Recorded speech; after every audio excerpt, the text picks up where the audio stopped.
They called it Tyros 7. Population, 86,421. Now, a graveyard spinning in silence. At first, Earth's politicians scrambled for answers, but there was none. No declaration of war, no warnings, no demands, just slaughter. Whoever ordered the strike didn't want territory. They wanted to send a message, and we got it. But Earth doesn't play silent victim. Not anymore. The man watching the footage for the 27th time that week sat in a dark room inside a command carrier buried deep beneath Iceland's surface. No rank on his collar, no insignia, just a name. Thorn. He didn't flinch when the images repeated. He didn't weep when the screen showed scorched bodies lined up in shattered streets. He just stared, jaw clenched tight enough to crack molars. The blood on that colony included his younger brother, a civilian tech engineer who moved to Tyros 7 to escape war. Not find it. The door behind him hissed open. A sharp voice broke the silence. "Sir, they've convened the assembly. They're calling it a tragedy. They want restraint." Thorn didn't turn around. "Restraint? They butchered children, Commander." "I know." He stood slowly, walking over to a small case mounted on the wall. He opened it, revealing a curved metal device, a key, forged in tungsten steel and laced with biometric locks. It hadn't been used in 73 years. Earth hadn't launched a full military offensive since the Orion conflicts. Humanity had learned to keep to itself, trading with other species, building quiet, isolated colonies. Peaceful. Dull. But Tyros 7 changed everything. Thorn took the key in both hands and pressed it to the panel. "Confirm identity," the AI voice hummed. "Fleet Admiral Thorn, authorization Vulcan Protocol 010, he growled. A pause. Then a click.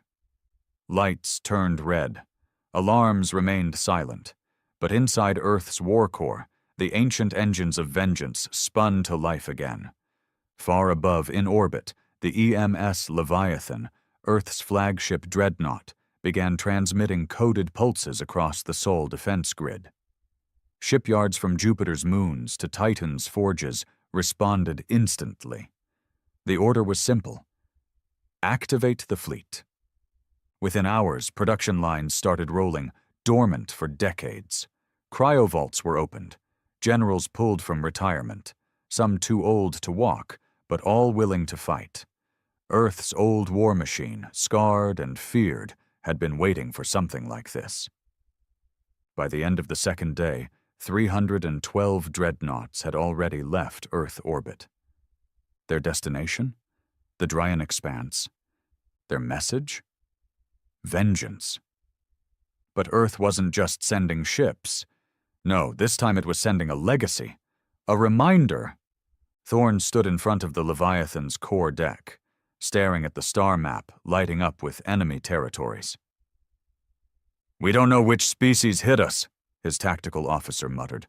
"We don't even know if it was official military or rogue mercs." Thorn's gaze didn't waver. "I don't care," he replied. "They flew ships. They carried weapons. They made a choice."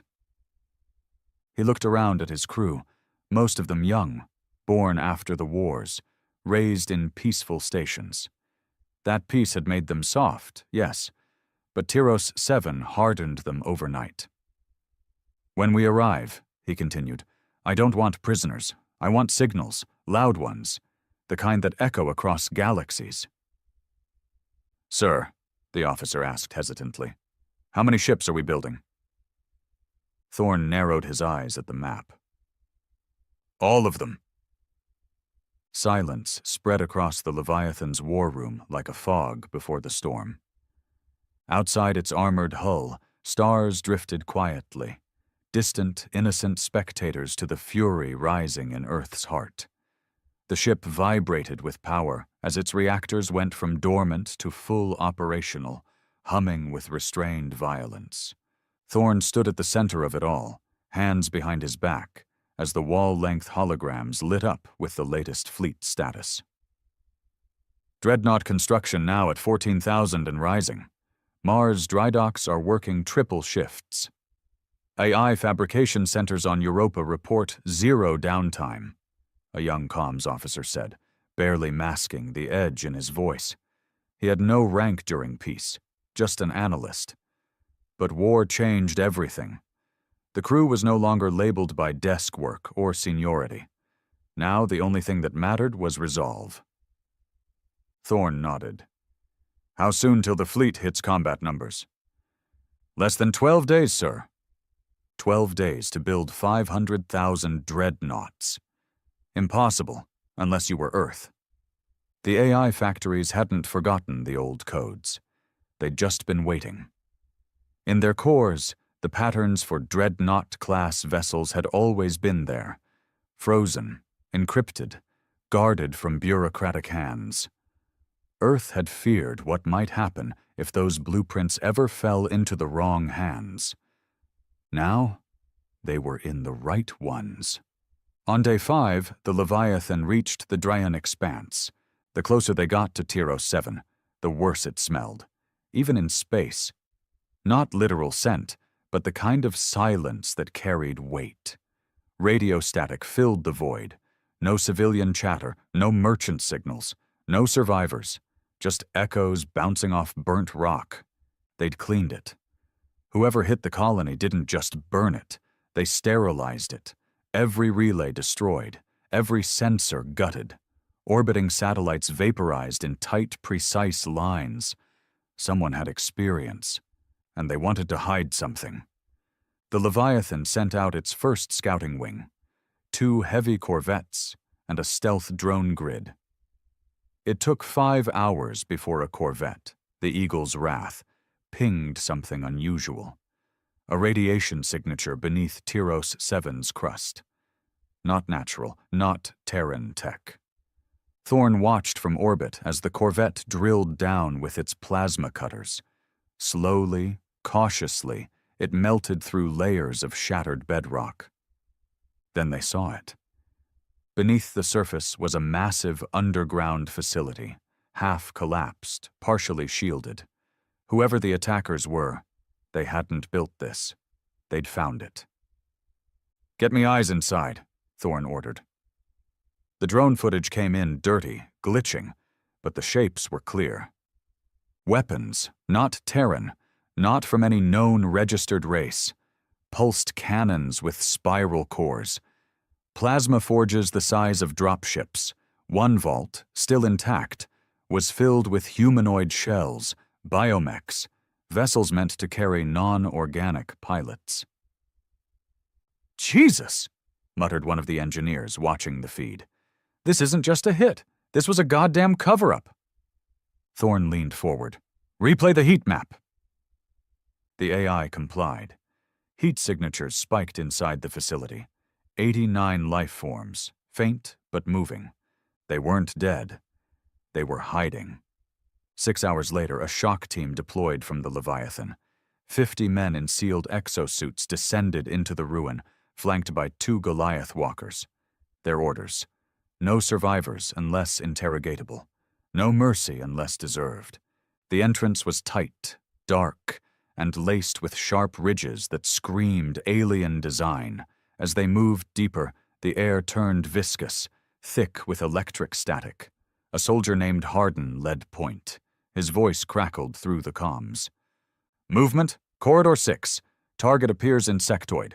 1 meter tall, fast, not engaging. Pursue, the lieutenant barked. Hardin and his team moved fast. Too fast. Within seconds, the corridor lit up with blue plasma arcs. Screams followed. By the time the walkers arrived, 3 soldiers were down. Hardin's vitals flatlined on the HUD. They returned fire, vaporizing a pack of spindly, multi-limbed creatures in seconds. 1 survivor was dragged back to the surface. The thing writhed in its restraints, a skeletal figure with stretched skin and blackened eyes, somewhere between flesh and machine. Its voice wasn't vocal. It transmitted pure, cold digital signal. Thorne stood over it in the interrogation chamber. "Why Tyros 7? He asked flatly. The thing twitched. "Corruption. Silenced," it replied, voice a crackle of feedback. "Experiment? Should not exist." "Who gave the order to strike?" Thorne demanded. The creature spat oil and static. "No order." Cleansing. Thorne's face remained unreadable. He turned away. "Seal the chamber." The guards obeyed. The thing began screeching in garbled binary. Then the door locked shut. And Thorne flooded it with antimatter gas. No trial, no hesitation. By day 7, Earth's fleet had grown tenfold. From Luna to Neptune's ice rings, dreadnoughts rolled off assembly lines. Every ship carried a name, etched in titanium across the hull. Cities that fell, colonies lost, heroes buried without honors. They were not just ships. They were gravestones with engines. Thorne's personal command ship, a newly forged behemoth named the EMS Retribution, stood at the head of the formation. Unlike Leviathan, Retribution didn't carry diplomats or scientists. It was designed for war, nothing more. Inside its briefing chamber, Earth's top military minds gathered. Admiral Boone, scarred from the Orion skirmishes, leaned forward. "We found traces of particle residue matching old Coalition weapons." General Mira, old, sharp, and merciless, snorted. "Coalition denied involvement in Tyros 7. They issued condolences. They're playing politics." Boone stared at the report. But if they knew something was buried under Tyros 7... "Then they allowed the slaughter," Thorne finished. His voice dropped. "Or ordered it." Silence filled the room. A line had been crossed. If the Coalition, or any species within it, sanctioned the cleansing of a human colony to hide secrets, then treaties were meaningless. There was no court to appeal to. No negotiation left to be made. Only war. Day 10. Scouts reached a nearby Coalition outpost, Sereth Prime, located in a dense asteroid field. Neutral zone, supposedly. But the moment Earth's advance fleet came within scanning range, they were fired upon. No warnings, no hails, just plasma and railgun fire. Earth responded in kind. The battle lasted 6 minutes. Sereth Prime was erased. Of Earth's ships, 3 were damaged. No casualties. Of the outpost, nothing remained but a floating memorial of glowing debris. Thorne watched from the Retribution's bridge, unmoved. "They shot first," one officer whispered. "No," Thorne corrected. "Tyros 7 was first." This was just payback. He turned to the navigation AI. "Plot a course to the Council Core." There was hesitation. The Council Core wasn't a military base. It was a political sanctuary, a meeting ground where all species gathered, protected by ancient codes of neutrality. No one had ever attacked it in history. "Confirm target?" the AI asked. "Confirmed," Thorne said. A pause. "Firing upon the Council Core may result in universal war." Thorne's jaw tightened. "It already has." By the end of day 12, Earth's fleet reached full power. 500,000 dreadnoughts, each one a fortress, bristling with world-killer weaponry, crewed by millions of soldiers, ex-Marines, rogue pilots, AI co-pilots, and every fighter Earth could spare. A final broadcast was prepared. Thorne stood before the fleet, broadcasting on all open channels across the galaxy. "This is Fleet Admiral Thorne of the Earth Defense Command." He didn't shout. He didn't rant. His voice was calm, controlled, cold. 16 days ago, the human colony of Tyros 7 was burned to the ground. No warning, no survivors, no claim of responsibility. He paused. Earth asked for answers. None came. We found only silence and deceit. We discovered black sites buried beneath our soil, facilities never meant to be seen. His eyes narrowed. You covered your tracks with fire and screams. Now, we return the favor. He stepped back. All Earth forces are hereby released from all peacetime restrictions. Targets are no longer limited to military installations. Any world harboring knowledge or sheltering those behind Tyros 7 will be treated as complicit. Thorn stared straight into the lens. We are not asking for justice. We are taking it.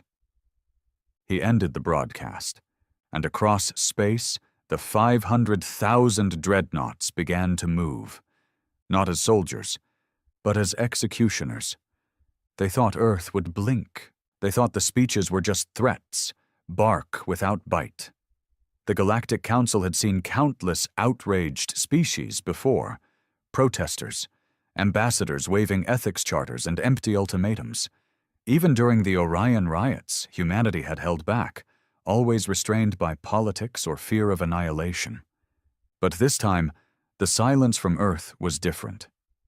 There was no debate in their channels, no pleas for mediation, no representatives begging for fairness.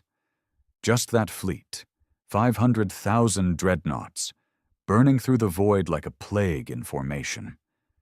And then came the first strike. The planet was called Jarnus 4, a rich world just inside coalition borders. Population, 3.2 billion. Mostly neutral species, traders, educators. They considered themselves unaffiliated, not fighters, not responsible. They were wrong. Deep under Jarnus 4's university system, Earth's recon AI picked up encrypted archives, hard-proof transmission records traced back to the Tyros 7 massacre. Data showing that Jarnus administrators received warnings days before the colony was hit, and did nothing. They didn't warn Earth. They didn't lift a finger. So Thorn did. The fleet gave them 12 hours. 12 hours to evacuate or surrender the ones responsible. The Jarnissian government responded with a message: we have no part in this war. Thorn replied with 2 words: then you're part of the silence. At hour 13, the first dreadnought salvo was fired. No surgical strikes, no pinpoint bombing, just raw planetary bombardment. Orbital kinetic rods fell from the sky at Mach 30. Cities were vaporized in the first impact wave. Universities turned to craters. AI towers collapsed like dominoes. In 37 minutes, Jarnus 4 ceased to exist. Not one dreadnought was scratched. No fighters were deployed. It wasn't a battle. It was a lesson. The galaxy took notice. The Council finally responded. A formal summons was sent to Earth. Cease hostilities immediately. Return to the negotiation table. Failure to do so will be considered a declaration of war upon all member species. Thorn didn't reply. Instead, he turned to General Mira. Where are the next targets? He asked. She tapped her console. We traced at least 6 species involved in black site operations near Tyros 7, all within coalition territories. One of them, the Valari Ascendancy, had ships near the colony 2 days before it was wiped. Coordinates? Sending them to your display. Thorn stared at the map. Prepare Phase 2. Send the fleet. He paused. And kill the relay networks first. I want them blind before we strike. The Valari Ascendancy was one of the oldest species in the galaxy, all bone-white skin and glowing yellow eyes, cloaked in layers of silk and smug superiority. They'd always viewed humans as newcomers, too emotional, too violent, too primitive. Now, they were running. The moment Earth's fleet warped into Valari space, the Ascendancy activated their planetary shields and began scrambling civilian evac ships. Their grand halls of learning, once filled with philosophical debate about lesser species, turned into bunkers overnight. Valari fleets rose in defense. Their pride refused to let them flee without a fight. Earth didn't give them the chance. The human dreadnoughts used fire formation tactics not seen since the last great wars, splitting their battle groups into concentric rings, with AI-controlled flanking maneuvers. The result? Brutality. Valerie ships were sleek, fast, and beautiful, but fragile. Their shielding couldn't handle Earth's hyperkinetic slugs and smart mines. Their plasma beams couldn't pierce dreadnought armor reinforced with neutron-forged alloys. In just 3 hours, the Ascendancy lost 82% of its fleet. Valeri Command sent one final plea. We surrender. Cease fire. Thorn replied, Surrender implies honor. You burned civilians. No honor left. Then he gave the order. Glass it! The bombardment that followed was unlike anything the galaxy had ever witnessed. Not even during the Trion massacres or the Quasar Wars had a planet been hit with full-force orbital saturation. Not 1 or 2, but over 5,000 dreadnoughts rained hell upon Valor Prime, the Ascendancy's capital world. The planet's crust cracked, its oceans boiled. And when it was over, a once proud civilization had been reduced to ash and regret. Inside the Retribution's war chamber, Thorn watched the after-action reports roll in. 7 worlds in 8 days, Mira said quietly. We've killed over 11 billion. Thorn said nothing. She added, Some will call this genocide. His eyes met hers, calm, cold. It's not genocide when they had a choice, he said. They chose silence. They chose cover-ups. They chose to stand next to monsters. But there were innocents. There were innocents on Tyros 7, too. Silence. You still feel anything, Admiral? She asked after a pause. Guilt? Doubt? Thorn didn't answer right away. He reached into his coat pocket and pulled out a small item, a worn-out necklace, just a piece of bent metal on a chain. Nothing fancy, nothing expensive.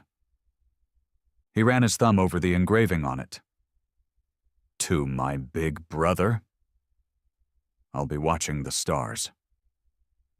It was all they recovered of his brother's body. I feel one thing, Thorn finally said. What's that? Clarity. But not everyone on Earth agreed. Back home, protests began to rise. Journalists and dissidents questioned the scale of the retaliation. Public channels filled with whispers, Are we becoming the monsters? How many more must die for vengeance? Is this still justice or is it madness? Thorn didn't care. He wasn't fighting for politics. He wasn't trying to look moral. This wasn't about optics. It was about a line that was crossed and a galaxy that believed humanity would stay leashed. He'd already made the decision. Earth would rather burn the stars than kneel again. On day 17, a captured Coalition frigate leaked critical information under interrogation. Its pilot, a reptilian mercenary with a forked tongue and 5 war tattoos, confessed what many had suspected. The massacre of Tyros 7 had been a test. Not a random strike, not a mistake. A secret council within the Coalition, made up of elite species, had authorized an experimental purge to gauge humanity's reaction to controlled suppression.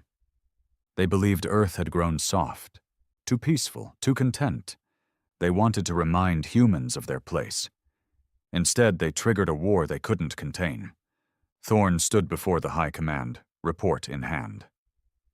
Let's make one thing clear, he said. This isn't revenge anymore. He looked at the map, which now displayed hundreds of worlds across Coalition territory. This is extermination. A long silence followed. Then Mira leaned forward, eyes sharp. What about the Council Corps? Thorn didn't flinch. We save it for last. By day 20, the galaxy was in full collapse. Supply lines shattered. Allies turned on each other. Some species declared neutrality, begging Earth not to fire. Others offered tribute, even weapon stockpiles, just to be spared. Earth accepted none of it. One by one, systems fell, spaceports burned, orbital rings cracked. The coalition was no longer a ruling body, it was a crumbling corpse. But with every victory, Thorn grew colder. Sleep eluded him. Memories of his brother's laugh echoed in the corners of his mind, now distorted, twisted by screams, fire, and broken bones. He began to avoid mirrors. He didn't like the man looking back. Then something changed. On the outskirts of a scorched moon in Sector 91G, one of Earth's scout vessels found a vault buried under centuries of rock. Shielded in layers of cloaking fields and warp static, it should have been invisible.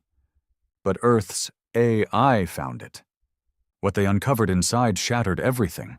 Inside the vault were archives, not coalition-made. Older. Far older. Alien symbols, ancient star charts, and most chilling of all, footage. Footage of Earth. Not now. Not recently. From before first contact. From before Earth knew there was life beyond its solar system.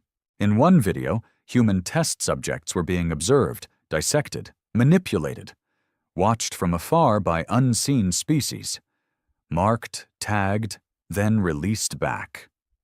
The truth hit like a railgun slug. Tyros 7 wasn't the beginning. It was just the next phase in a long game. Earth had never been welcomed into the galactic fold. It had been allowed, controlled, conditioned. All those peaceful decades? A leash. And now humanity had broken it. Thorn stared at the footage. His hands trembled for the first time in weeks. "We were never equals," he whispered. "We were livestock." Mira stepped up beside him. "What now?" Thorn straightened slowly. His voice was ice. "We finish what we started." He turned to the map. "Take me to the Council Core." They called it the Council Core, a sanctum, a shrine, a place of so-called peace. Built at the convergence of 6 major wormhole routes, the core was a marvel of architecture and hubris, floating cities wrapped around a neutron star, laced with solar sails and self-sustaining energy webs. It wasn't just the capital of the Galactic Coalition. It was their throne, their safe house, their fortress in the stars. No species had ever dared to attack it. No species had ever survived attacking it, until now. Because Earth wasn't coming for diplomacy. It was coming for vengeance. Thorn stood on the bridge of the EMS Retribution, staring through the reinforced viewport as the stars warped into spears of light. "ETA to Council Core?" he asked, voice steady. 46 minutes, his navigator replied. Behind him, the fleet moved like a metal ocean. 500,000 dreadnoughts, escorted by a swarm of AI-controlled frigates, cruisers, destroyers, and autonomous artillery carriers. Each ship carried its own gravity field, its own power grid, its own ecosystem. They weren't reliant on fuel stations or coalition relay points. They were built for isolation. They were built for siege. And they were built for this. Thorn's hands clasped behind his back as Mira approached.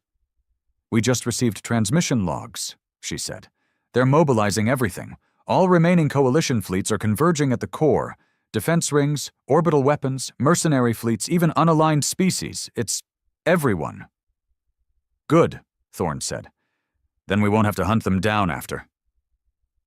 Mira looked at him, not with fear, but caution. "There's no coming back from this. You know that, right? This isn't just war. This is extinction protocol." Thorn didn't respond. His jaw clenched. "We saw what they did to us. For centuries," he finally said. "They watched us from the dark, used us, manipulated our development. They never meant for Earth to rise. They only wanted to control it." He looked at her. eyes like steel under ice. Now they get to see what happens when their experiment fights back. As the fleet approached the core's perimeter, alarms blared across enemy channels. The coalition had pulled every last ship into defensive orbit. Reports estimated over 1.2 million vessels in total, not including orbital platforms, long-range plasma arrays, shield domes, and fighter drones. They expected Earth to hesitate, to stall, to negotiate. They forgot who they were dealing with. Target rings acquired, the Leviathan's AI reported. Primary defenses active. No preemptive strike. Awaiting orders. Thorne didn't wait. All units, he ordered. Begin the burn. Form up in wall formations. Cycle EMP torpedoes. First wave, break their sky. Mira narrowed her eyes. You're going to blind them before we hit? No, he replied. I'm going to cripple them. The first volley came from Earth's outermost artillery ships. Over 30,000 torpedoes laced with high-frequency disruptors and chain-reactive shock pulses. They didn't aim for ships.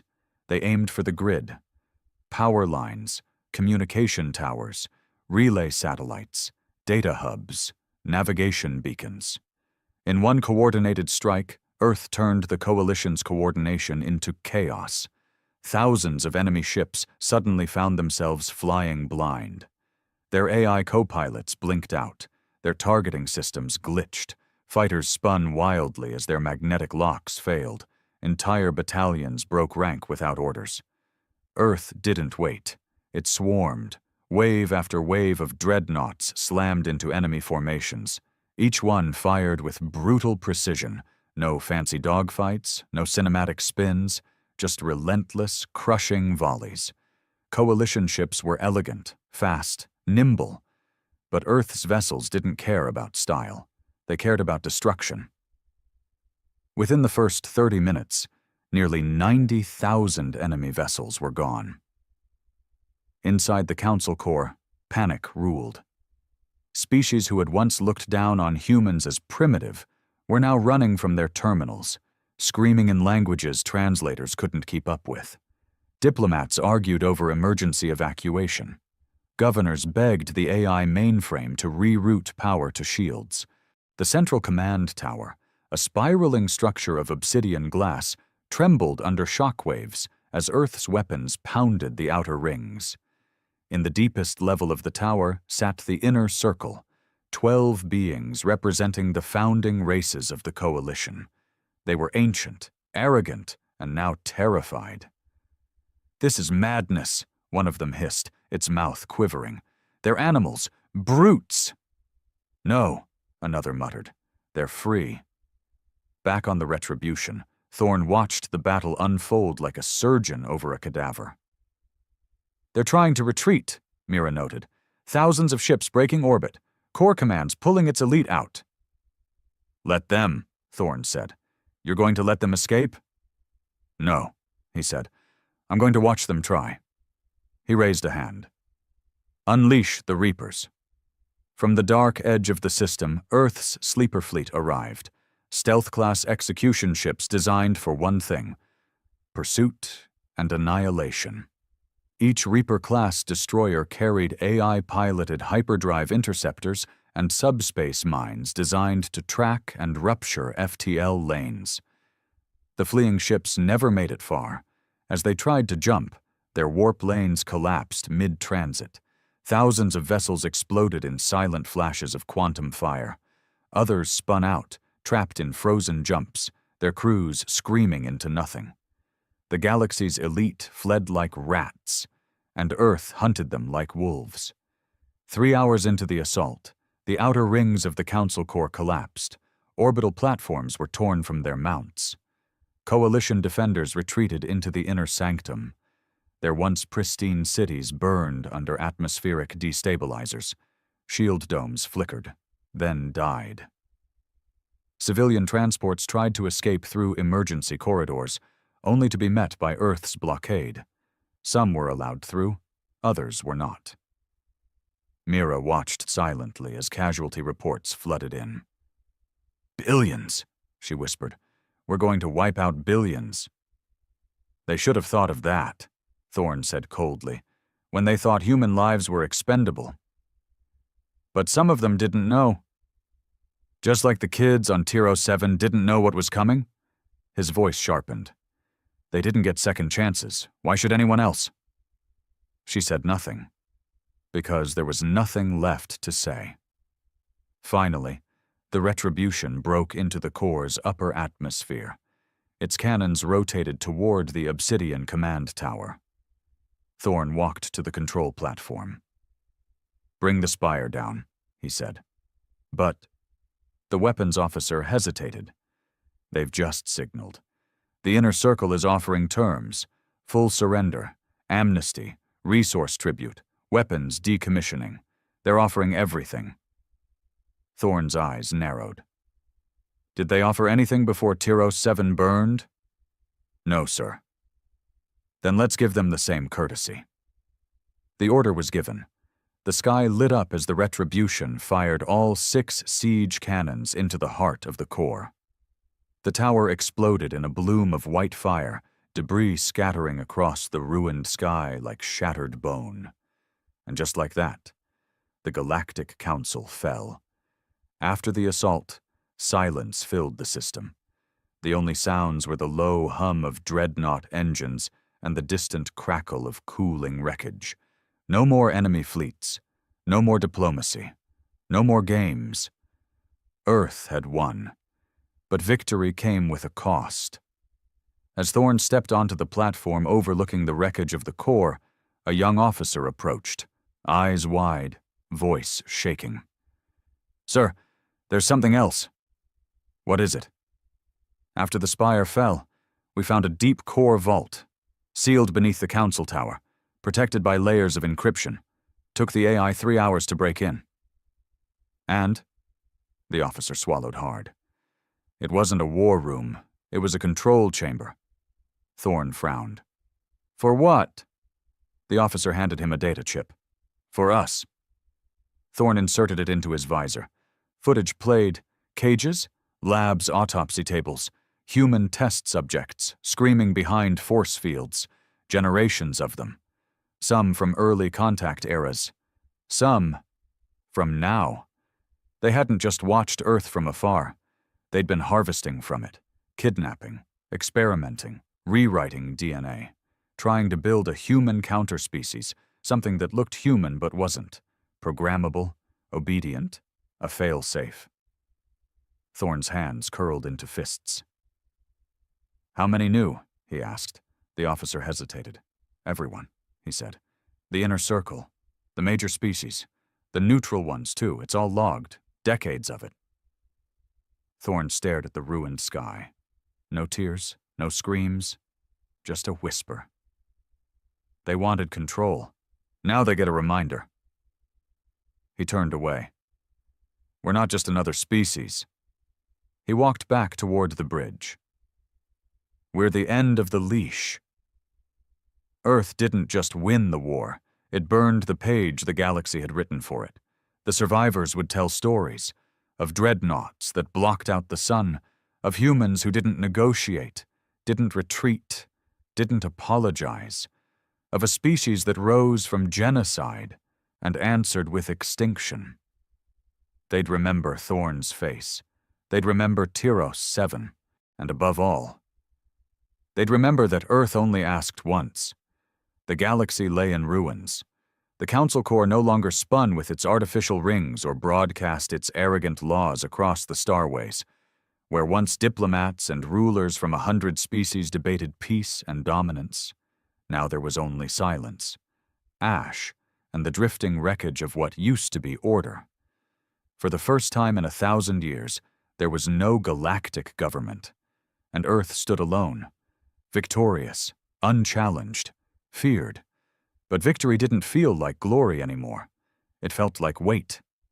On the observation deck of the Retribution, Admiral Thorne stood with arms crossed, staring at the void where the Council Corps used to be. Shattered rings still drifted lazily around the neutron star, glowing dimly in the shadow of Earth's dreadnoughts. His reflection in the glass didn't look like a man who had won. He looked like a ghost that refused to lie down. General Mira stood beside him. Neither of them had spoken in 10 minutes, not since the last reports came in, not since the silence from Earth grew louder than the screams from the stars. "The colonies are uneasy," she said finally. "Even the loyal ones."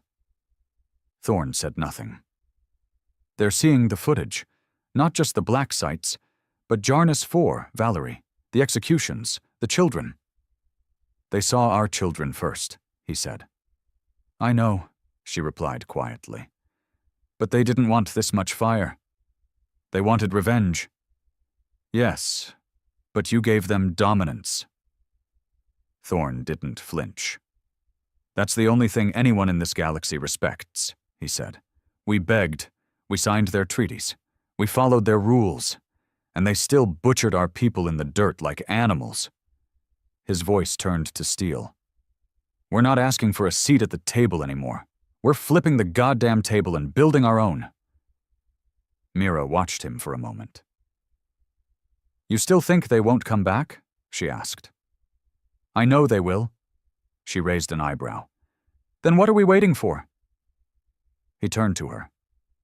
"The next enemy won't come from above." "What do you mean?" He pulled up a map, not of coalition space, but Earth's colonies. Red markers dotted the screen. Mira frowned. "Internal?" "Power vacuums," Thorne said. "Governors declaring themselves independent. Colonies demanding full autonomy now that Earth holds the whip. Even elements inside the fleet, rogue captains, mercenary defectors, AIs gone silent after core fall. It's starting." She stiffened. "A rebellion?" "Not yet," he said, "but soon." Mira let out a slow breath. "We wiped out 1,000 years of galactic structure in less than a month, and now the pieces are turning on us." Thorne nodded. "Because everyone's waiting for the same thing." "And what's that?" He stared at the blinking lights. "For me to die." Earth itself had changed. From orbit, it looked the same. Green, blue, alive. But the soul of it had shifted. Massive banners flew over its megacities, bearing the names of lost colonies. The old Earth Parliament had been dissolved, replaced by the Terran Dominion Command. Military tribunals handled justice. Civil liberties were narrowed in the name of galactic security. There were no more elections. There were only orders. And though the people cheered at first, drunk on the sweet taste of vengeance, that pride began to curdle. It started small, whispers on the infonet, hackers leaking footage of Jarnus 4's bombing, underground forums debating if the massacre at the Council Corps went too far, reports of pacifist cells in former academic colonies, smuggling out dissenters. Earth crushed them, of course, but the damage was done. A seed had been planted, and beneath every celebration, every parade, every anthem, there was a question rising in silence. What have we become? Thorne walked through the Leviathan's medbay, not to visit the wounded. There were none. Not anymore. The battles were over. No, he came here for the dead. Rows of cryopods lined the corridor, each one holding a fallen soldier awaiting burial. Men and women from the outer systems. Names Thorne would never know. Faces that stared back at him through frosted glass like quiet accusations. He stopped at one pod. The nameplate read, Lieutenant R. Ebron, 22 years old. Killed in the breach assault on the Valari command ship. His helmet had melted into his face. Thorne placed a hand on the pod. "They said we were weak," he whispered, "that we'd never push back." He didn't expect a reply, but sometimes the silence was worse than any scream. Later that night, alone in his quarters, Thorne finally listened to the last message his brother had sent from Tyros 7. It wasn't a warning. It wasn't fear. It was a laugh. "Hey, big brother," his brother's voice said, light and full of life. "You should see this sunset. The sky looks like it's bleeding gold across the mountains. We built a little platform at the top of Ridge 6. You'd love it. I finally feel… I don't know. Free. The voice paused. Maybe someday, when you're done being a war dog, you can come visit. Thorne closed his eyes. That message was only 4 hours before the attack. There was no time for panic. No chance for escape. Just fire. On day 40, a signal broke through the chaos, one not from Earth or its colonies, but from beyond. A simple beacon, repeating. Not coalition code, not any known race, just coordinates. A message in perfect English. You've awakened them. Now they remember Earth. Thorne's blood went cold. He ordered immediate tracing. No origin could be confirmed. But the coordinates? They pointed toward the edge of known space, a region long thought dead. No stars, no colonies, no reports. The Black Veil. Mira stood at his side again. You think it's legit? He nodded once. Yes. You think it's them? Yes. She didn't ask who he meant, because they both knew. The Council wasn't the top of the food chain.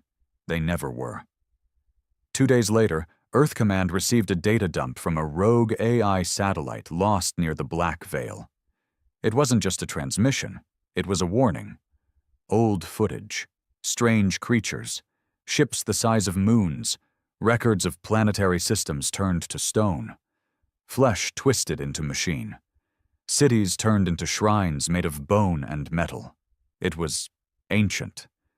And at the center of it all, a symbol, a circle of black stars, the same symbol found in the Council Corps' deepest vaults. And then the satellite went dark. Thorne stared at the files. They're coming back, he said. Mira asked, What do we do? He turned to her, voice quiet. We finish uniting Earth, he said. Then we turn everything toward the Veil. We won't survive another war divided. And if the people resist? He didn't hesitate. Then we remind them why they needed us in the first place. Mira didn't respond, but her silence spoke volumes. By day 50, the galaxy had changed again. Earth now ruled from the ruins of the Council Corps.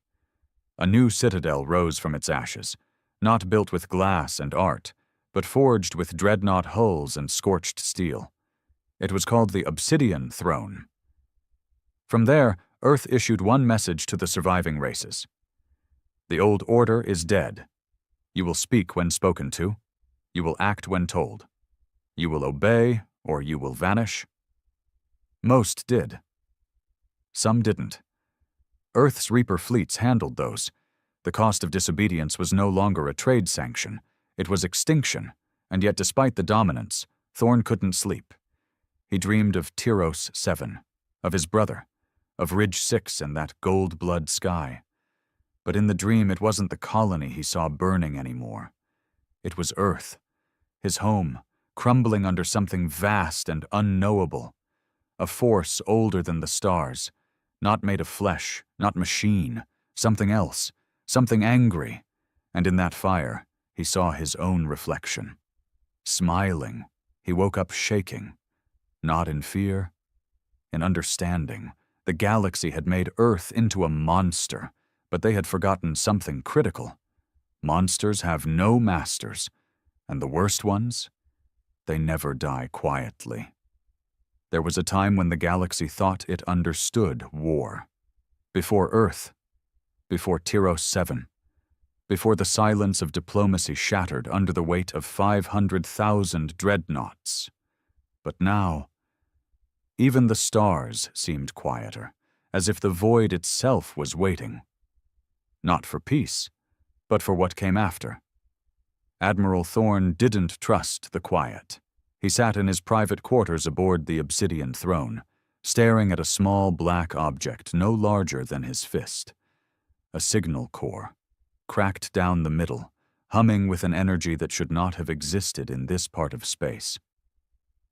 It had been recovered from the rogue beacon near the Black Veil. Earth's top engineers couldn't identify the alloy. It wasn't nanometal. It wasn't even matter in the way they understood it. And yet it pulsed, with rhythm, with purpose, not a message, not a trap, a heartbeat. "Admiral," Mira's voice came through the intercom. "The council you requested is ready." Thorn didn't reply immediately.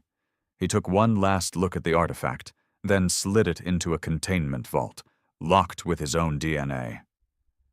"On my way," he said. When he entered the war chamber, every major faction commander stood around the circular table, hardened men and women who'd led the Dominion's conquests through 20 systems. General Mira, Fleet Commander Sharp, Director Alden of the Earth OI Integration Corps, and 12 new colonial leaders, unelected, placed, controlled, a room full of killers. Thorn stood at the head of the table, silent, letting the tension build. "What you're about to see," he said slowly, "does not leave this room." He gestured to the display. Mira uploaded the visuals. First, satellite images, unknown ship fragments floating at the edge of the black veil. They made no sense. Non-Euclidean shapes, impossible angles, structures that bent light around them like shadows had mass. Then came the audio. Static, then voices layered atop one another. Ancient, whispering in languages never spoken by any known species. Sometimes it sounded like screaming. Sometimes like prayer. Thorn spoke over the footage. "This was taken from a deep-core monitoring array 20 light-years beyond Coalition space. It went silent 2 weeks ago." Commander Sharp squinted. "What the hell are we looking at?" "Proof," Thorn said, "that we were never at the top." Director Alden frowned. "You believe this is connected to the old vaults? The experimental tech we uncovered?" Thorn nodded. The vaults were monitoring posts, not research centers. They were tracking them. "Who are they?" Thorn looked at each of them, then finally said the name he had only said once before. "The architects." No one spoke. He continued. "We thought the Coalition built the galaxy's borders, the trade lanes, the wormhole routes. But they didn't. They just found them, used them, the same way we'd use abandoned roads." He pointed at the data. "These beings predate everything. The Council, the Coalition, even the wars Earth never saw. They're the ones who set the parameters, who watched us, manipulated the rise of entire civilizations, including our own."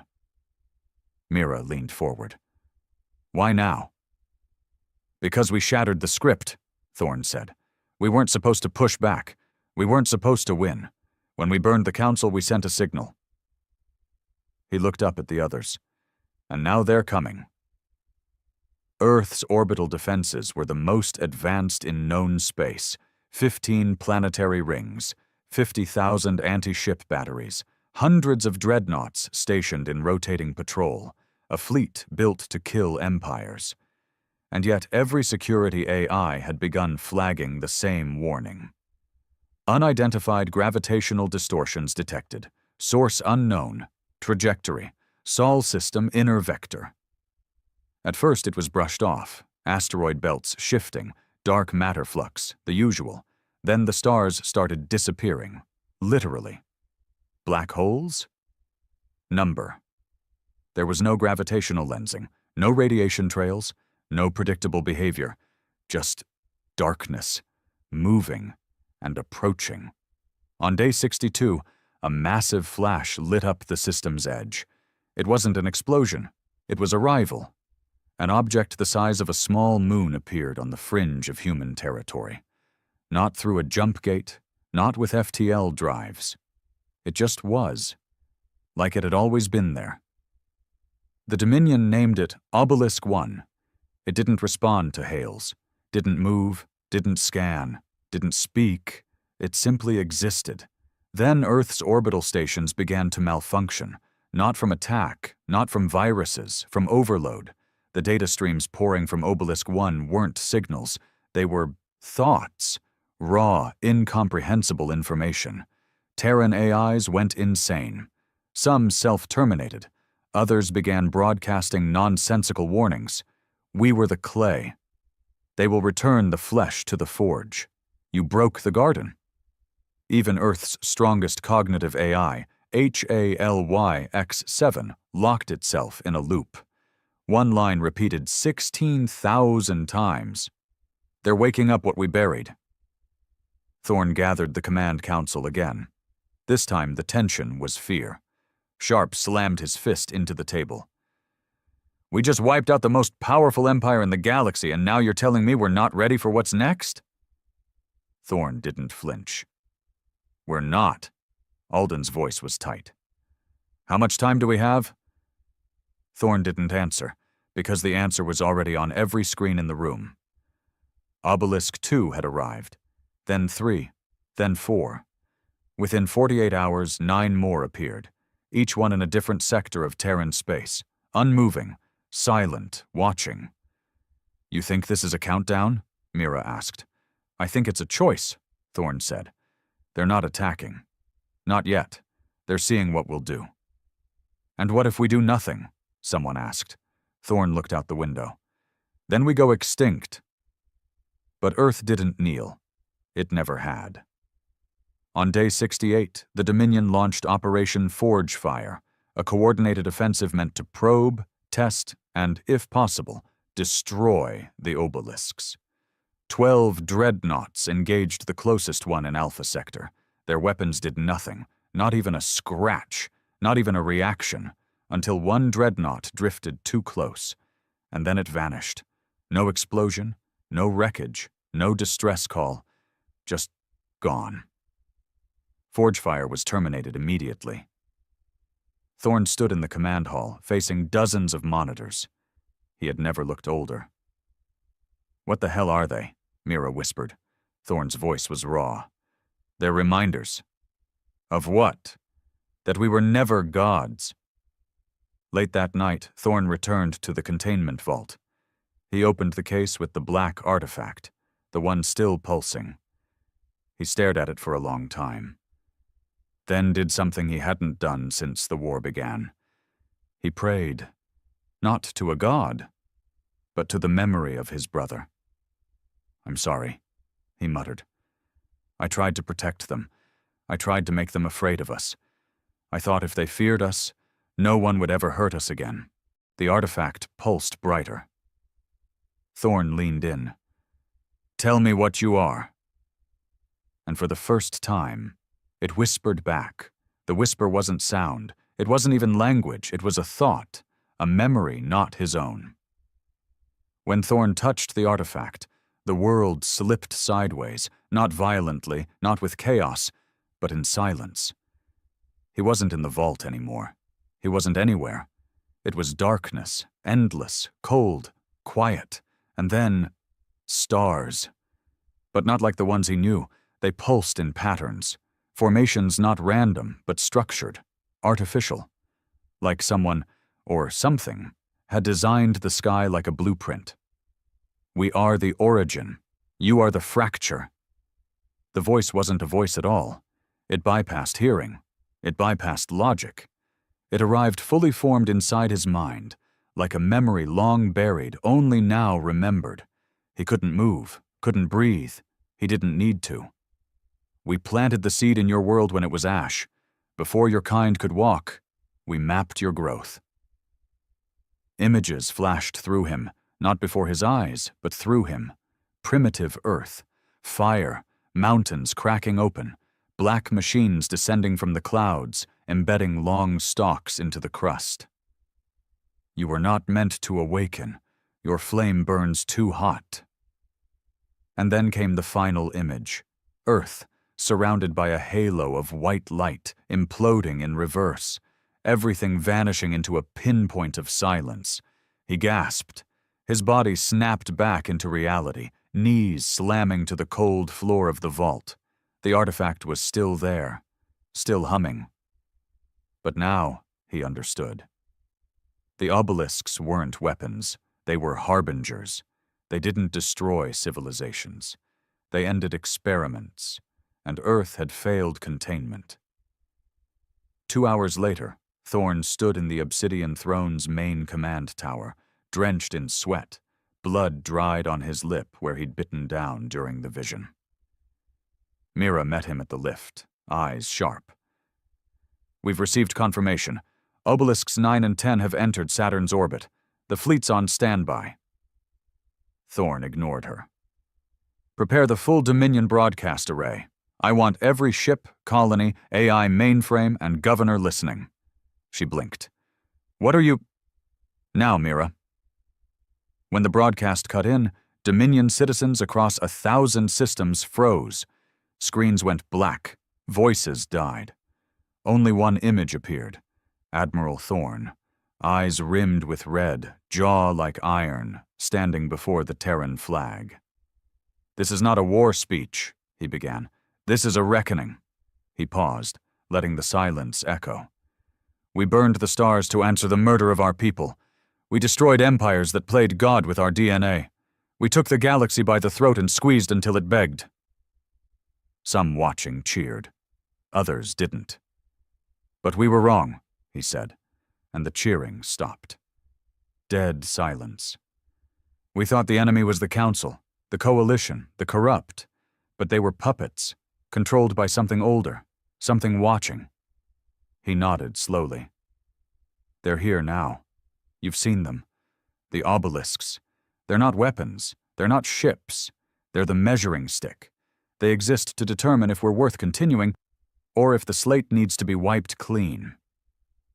He stepped closer to the lens. "I don't know if we can win this. I don't even know if winning means surviving." Another pause. "But I know one thing. If this is our final hour, we won't go quietly. Earth was never made for quiet." He raised his fist. "We are the fire they feared.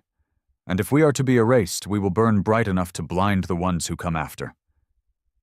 He ended the feed, then turned to Mira. "I want every rogue fleet reactivated, every dormant AI integrated, every civilian draft authorized, full martial lockdown across all core colonies." Mira's jaw tightened. "That'll spark rebellion." Thorn stared at her. "Then we'll put it out." 3 days later, rebellion ignited anyway. It began in the Outer Rim, the former academic colony of Harrow's End. A once loyal research hub, now under Dominion control, flooded its communication networks with pirate signals.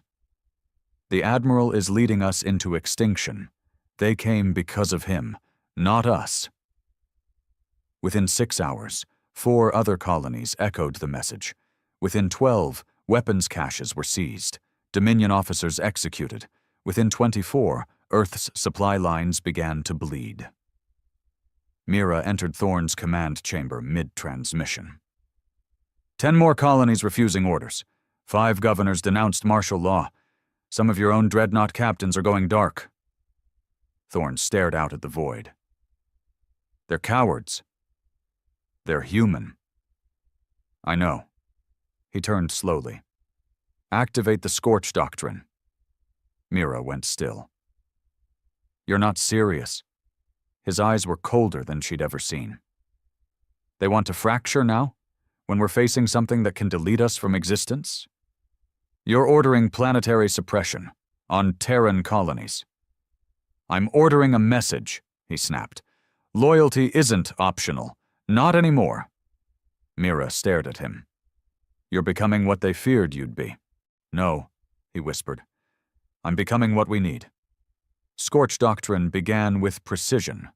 One rogue colony, Vera 9, struck first. Its defense grid fired on a Terran cargo hauler trying to land. Thorn responded with orbital strikes. Minimal. Calculated. Just enough to knock out power, infrastructure, weapon stockpiles. But when Vera 9 retaliated again, this time with biohacked drone swarms, Thorn escalated. Full bombardment. Within hours, Vera 9 was gone. Mira watched from the command deck, her voice low. "We just turned one of our own into another Tyros." Thorn didn't respond, because deep down he knew it was happening again. The line he'd sworn never to cross, the one that separated revenge from genocide, was now blurred. Justified. Necessary. That's what he told himself.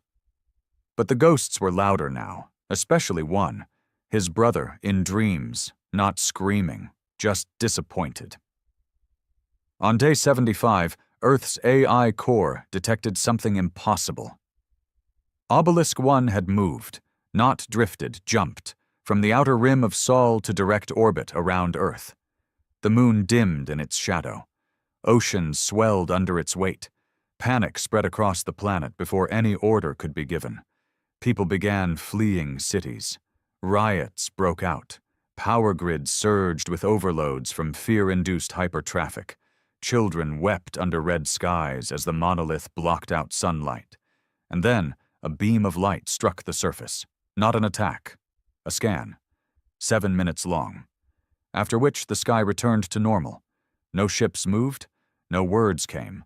Just one universal broadcast. No voice, no language, just a countdown. 30 days. Mira stared at it in silence. What happens at 0?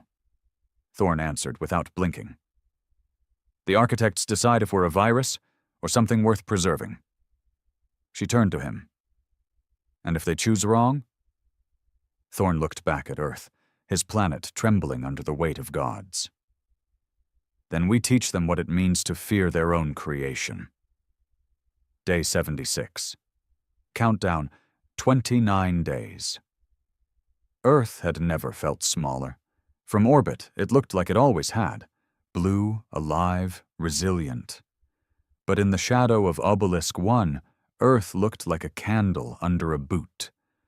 The monolith hung in the sky like the judgment of a silent god, not moving, not responding, just waiting. And every Terran colony, every soldier, every commander knew this was it. The final hour was upon them. Admiral Thorn hadn't slept in 2 days. There was nothing left to prepare, nothing to strategize. The Dreadnoughts were in position. The colonies were locked down under martial law. AI command systems were synced under one voice. His. And still, it didn't feel like enough. He sat alone in the war chamber of the obsidian throne, staring at the countdown that now hovered in the center of every Dominion screen. It wasn't just a number, it was a verdict. They hadn't fired a shot, hadn't sent a fleet. No demands, no instructions, no ultimatums. Just time. And time, Thorn knew, was the cruelest weapon. Behind him Mira entered, eyes sunken, uniform stained with ash from the rebellion on Vega 4. You should rest. He didn't look at her. Not yet. Sleep won't kill you, Admiral. No, but weakness will. Mira walked to the center display. Dozens of Terran colonies flickered red. Tensions were boiling over.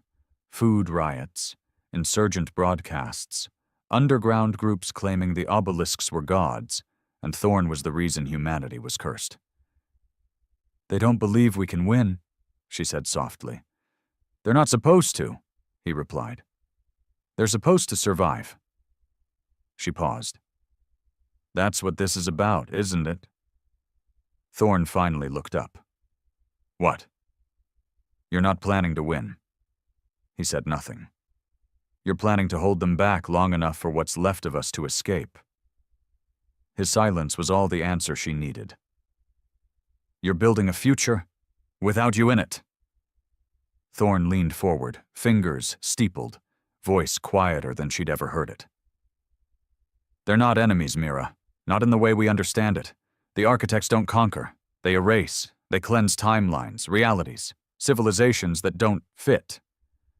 Like viruses. He nodded. They don't care about borders or weapons. They don't even hate us. We're a failed equation. So why haven't they done it yet? Because somewhere inside their code, there's still a protocol, observation, evaluation, a test. Thorn nodded. And we've got 29 days to pass it. Mira stepped closer. Then what do we do, Admiral? His jaw tightened. We show them something they've never seen before. Day 79. Countdown 26 days. In the outer orbit of Pluto, Earth's most dangerous experiment was awakened. Project WIDOW, Weaponized Interdimensional Observation Weaponry.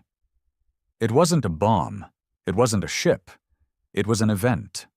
A pocket space tear in reality, built using the stolen schematics from one of the Council's deepest vaults. A weapon designed not to destroy matter, but erase meaning. Reality itself bent around it like a dying star. The Council had banned it. Earth built it anyway. And now, it was armed. Thorne watched the test from the bridge of the Leviathan, standing beside the AI interface node. Is it stable? The AI responded in its neutral voice. Stability is irrelevant. Containment probability is 0.2%. Once engaged, it will rupture space within a 1 AU radius. Targets? Anything with sentient energy signatures. Biological, artificial. It does not discriminate. And the obelisks? The AI hesitated, not from emotion, but processing conflict. Unknown. No simulations exist. Probability of success, 6%. Better than 0, Thorne muttered. Prepare a test fire. Mira, listening through the secure channel, broke in. If that thing tears a hole in the fabric of space, we may never stop it. That's the point, Thorne said. We'll lose half the solar system. We've already lost everything else. Silence. Then, she said what neither of them wanted to admit. You're playing God now. No, Thorne replied, eyes locked on the black screen where Obelisk 1 hovered. I'm just showing one what a human God looks like. Day 81, countdown 24 days. The test fired, and space screamed. No sound, no shockwave, just a folding, like the universe had crumpled around a single invisible fist. Particles evaporated mid-flight. Satellites disappeared. Light itself bent unnaturally, then snapped back. The rupture lasted only 23 seconds. But when it ended, the far side of Pluto was gone. So was Obelisk 9, completely. No debris, no echo, no trace, just gone. The news rippled through Terran systems like wildfire. The architects could be touched, maybe not destroyed, but moved, erased. And in that truth, a terrible hope bloomed. Earth might fight back after all. But Thorne knew better. They let us hit it, he told Mira that night. They needed to know what we were capable of. Now they've measured us.